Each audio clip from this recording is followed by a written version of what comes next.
ఒక రాష్ట్ర ముఖ్యమంత్రిగా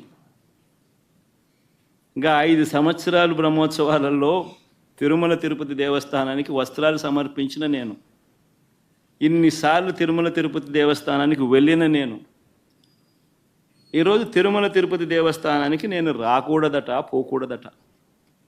కారణం ఏమిటంటే నా మతమట. నేను అడుగుతా ఉన్నా, నా మతం ఏమిటి, నా మతం ఏమిటి అని అడుగుతా ఉన్నారు. అడుగుతా ఉన్నా నా మతం ఏమిటని. అవును, 4 గోడల మధ్య నేను బైబిల్ చదువుతాను. తప్పేముంది? బయటికి పోతే హిందూ సాంప్రదాయాలను నేను అనుసరిస్తాను, గౌరవిస్తాను. బయటికి పోతే ఇస్లాంను అనుసరిస్తాను, గౌరవిస్తాను.